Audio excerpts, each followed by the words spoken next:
At this point, we've all heard how synthetic furnishings and the evolving methods and materials used in building construction are continuing to change the fire environment, leading to new challenges for the fire service. Fires today grow and spread faster than ever before.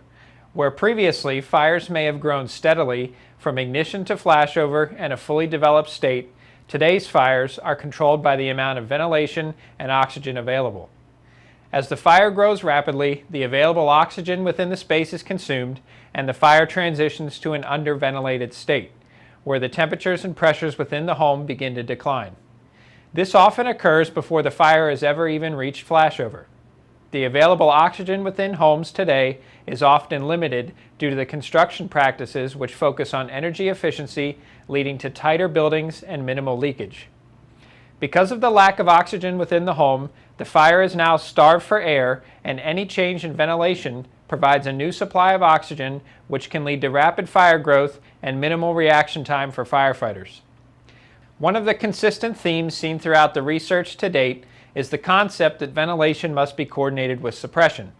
Coordination on the fire ground begins with the very first fire service intervention, which is typically when the arriving crews force the front door for entry. Knowing that the fire is most likely in a ventilation-controlled state, firefighters must be aware that opening the front door for entry is providing the fire with a new source of oxygen. Conditions may begin to deteriorate as the fire begins to regrow and move towards the front door. The speed of regrowth and the reaction time for firefighters occupying the space is all dependent on the proximity of the fire to the now open vent. The opening of the front door should be coordinated with a charged hose line and firefighters dressed and ready for entry. Depending on the extent of fire development prior to going vent limited, the fire may regrow quick enough to prevent firefighters from entering the building. However, many times firefighters are able to enter the structure to begin search and rescue before the fire makes it to the front door. This can place firefighters in a dangerous spot as they advance down the flow path to the seat of the fire.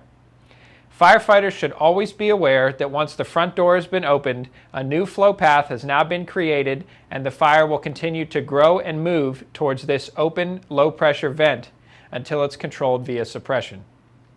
Forcing the front door needs to be considered in the same way as any other form of horizontal ventilation. In many cases, the front door can allow for quicker regrowth because the open doorway goes to the floor, which allows the denser, cooler air to work its way in low along the floor when compared to a window which is higher in the space and less efficient at entraining air. Prior to opening the door for entry, crews must ensure that face pieces are on, firefighters are breathing air, and lines are charged so that the transition to the interior can occur quickly. Don't forget to make a quick observation of conditions at the front door when you open it. Where is the neutral plane? Do you notice any fresh air being drawn in or any gravity current to point you in the direction of the fire? What is the smoke doing?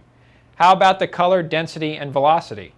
As you enter the building, you must be aware that you are now entering into a new flow path, which means that the fire is going to be growing and coming towards you, seeking the path of least resistance until water's flowing and you've gained control of the situation.